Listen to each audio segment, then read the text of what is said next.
जय भारत, जय संविधान। नमस्कार, मैं उत्तम वानखड़े। दर्शकों, आज मैं आपको एक महाराष्ट्र बुल्ढाना जिले के जलगांव जामोद की एक वारदात जो कल घटी है उसके संदर्भ में आज आपको जानकारी देना चाहता हूँ। बात यह है कि बौद्ध संस्कृति पर वैसे ही जो ऐतिहासिक धरोहर है उस पर अतिक्रमण होना या उसकी तोड़फोड़ होना, ये तो भारत वासी देख ही रहे हैं। लेकिन इसके अभी जो फिलहाल राम मंदिर का जो मुद्दा यहाँ पर उपस्थित हुआ, शिलान्यास हुआ 5 अगस्त को, और 5 अगस्त के बाद में जब भारत में कई जगहों पर डॉक्टर बाबा साहब अम्बेडकर की प्रतिमा को ठेस पहुंचाई गई, विटंबना की गई। ऐसे ही वारदात को अंजाम दिया जलगांव जामोद में, जो महाराष्ट्र के बुल्ढाना जिले में जलगांव जामोद है। यहाँ पर बीते 25 सालों से एकता नगर जो है, एकता नगर में बीते 25 सालों से बौद्ध संस्कृति यानी सिर्फ बौद्ध समुदाय के 95% लोग रहते हैं, और ये 95% लोगों के बीच में एक ओपन स्पेस है। जो ओपन स्पेस पर बीते 20 सालों से वहां पर पंचशील ध्वज लगाकर धम्मा वंदना लेते हैं। जो बौद्ध संस्कृति के प्रोग्राम वहां पर होते हैं, ऐसी जो घटना है ये 20 सालों से वहां पर चलती आ रही है। और 2018 में वहां पर नगर पालिका जो है जलगांव जामोद की, 2018 में वहां पर एक ठहराव भी लिया गया है, जिसमें वो जो जगह है वो जगहों पर ध्यान साधना केंद्र, मतलब विपश्यना ध्यान साधना केंद्र की नींव रखी, और वैसा प्रस्ताव, उसके बांधकाम के लिए प्रस्ताव उचित कार्यालय की ओर भेज दिया गया है।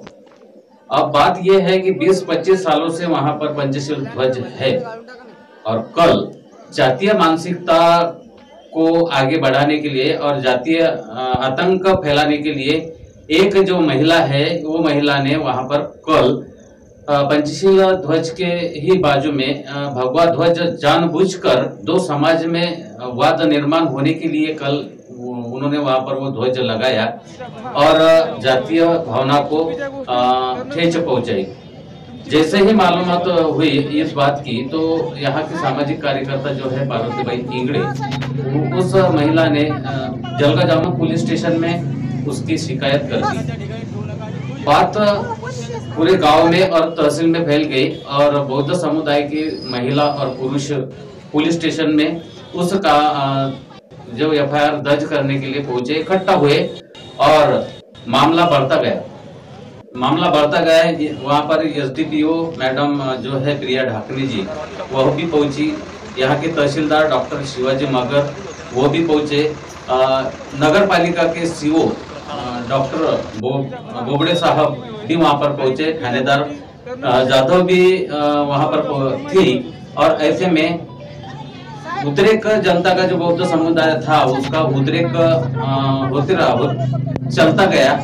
और ऐसे में घीस तान घीस करके जो मीटिंग हुई, मीटिंग में जो बौद्ध समुदाय के, बौद्ध अम्बेडकर समाज के जो 7-8 लोग थे, कुछ 2-3 महिला थी, और बाहर महिलाओं का बहुत बड़ा संगठन, युवाओं का बहुत बड़ा संगठन था। और उनकी मांग ये थी कि आज ही लगा जो भगवा ध्वज है वो वहां से निकाल देना। लेकिन जो जातीय मानसिकता रखने वाली जो महिला थी, उसने उसके पीछे जो कुछ लोग थे कि उसने जाकर ये काम करना, उसको बहकावा देने वाले, उसको भड़काने वाले जो कुछ लोग थे, पुलिस ने उसकी चौकसी करना चाहिए, उसका जायजा लेना चाहिए। लेकिन बात यह है कि फिर वो जो पंचशील ध्वज जहां पर ये भगवा ध्वज वहां पर लगाया गया, बात निकली।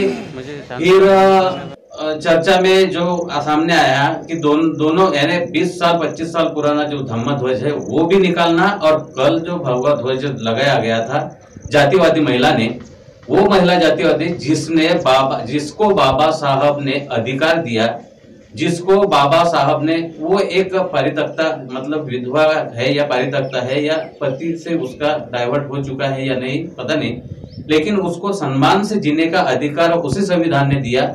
उसी संविधान का परचम उसी बाबा साहब ने दिए परचम को वो ललकार रही है, और वही अधिकार के तहत उसने बाबा साहब के विचारों को ठेस पहुंचाए, आम्बेडकर समुदाय को विचारों को ठेस पहुंचाए, शांतता प्रेमी समुदाय को ठेस पहुंचाए है। ऐसे में ये सब अधिकारियों के बीच बड़ी लंबी चर्चा के बाद ये हुआ कि वहां पर डॉक्टर बाबा साहब आम्बेडकर डॉक्टर बाबा साहब आम्बेडकर का जो समाज है 95% जो समाज है, वो 95% समाज के बीच में जो ओपन स्पेस है वहां पर नगर परिषद ने 2018 में एक ठराव लिया था और वो ठराव में ऐसा ठराव हुआ कि वहां पर ध्यान विपश्यना केंद्र होना चाहिए।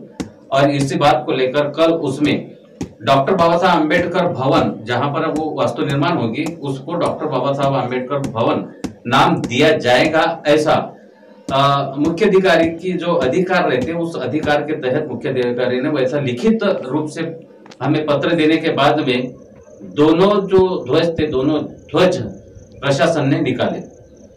अब यहाँ पर बात आती है कि दोनों ध्वज प्रशासन ने निकालने के बाद उस महिला ने वो जो वहां पर प्रिंटेड बोर्ड जो लगाया था विपश्यना ध्यान केंद्र और डॉक्टर बाबा साहब आम्बेडकर भवन, ऐसा जो नियोजित जगह का वहां पर बोर्ड लगाया था, उस पर भी उस महिला ने, जातिवादी महिला ने उस पर भी आरोप लेने का प्रयास किया। वहां पर पुलिस के सामने वो बड़बड़ाती गई और पुलिस ने वहां पर उसे शांत करने की कोशिश तो की। वो जो जातीय मानसिकता की जो महिला थी वो है, उसका नाम है सौ अलकनंदा निर्मल, पिता यहाँ के जो जलगांव के है ठाकरे। इस महिला ने और उसके साथ में देवका भगत, गजानन भगत, निर्मला धुमाड़े, नितिन धुमाड़े और शिवा ठाकरे, इन 4-5 लोगों के खिलाफ पार्वताबाई इंग्रज जो बौद्ध समाज की सामाजिक कार्यकर्ता है उसने वहां पर कंप्लेंट तो की है, लेकिन कल से आज तक उस पर कोई कार्रवाई नहीं हुई। जब हमने थानेदार सुनील जादव जी से पूछा तो उन्होंने कहा कि हम उचित उसमें जानकारी लेंगे, उसके बाद में हम एफआईआर करेंगे। मतलब इसके पहले उचित जानकारी अब तक कौन कौन से प्रकरण में ली गई, कौन कौन से केस में ली गई, ये तो हमें पता नहीं, लेकिन इस केस में थानेदार ने ये कहा कि हम उचित जानकारी लेंगे। लेकिन कल पीएचडी को प्रिया ढाकने मैडम ने कहा कि जैसा ही ये प्रकरण शांत होगा, ध्वज निकाले जाएंगे वहां पर विपश्यना बोर्ड का या डॉक्टर बाबा साहब अम्बेडकर भवन का बोर्ड जैसा लगेगा, उसके बाद में ये जो यहाँ पर कंप्लेंट हुई उस पर कार्रवाई होगी। लेकिन आज तक कार्रवाई नहीं हुई।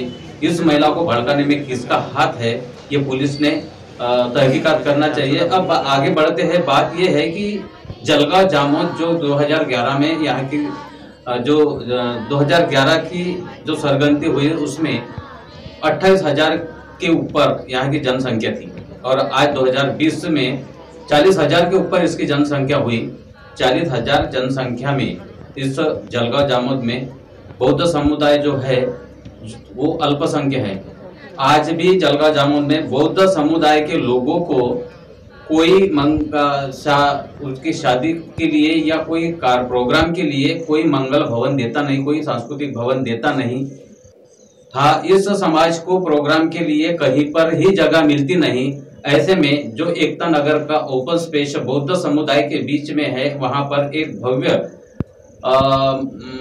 भवन निर्माण करने का जो काम था वो प्रस्ताव गया था और इसमें भी वहां पर ध्वज लगा के ये रोकने का काम, ये जातिवादी मानसिकता रखने वाली ये महिला और इसके पीछे जो कुछ जाति आतंकी है उन्होंने किया है।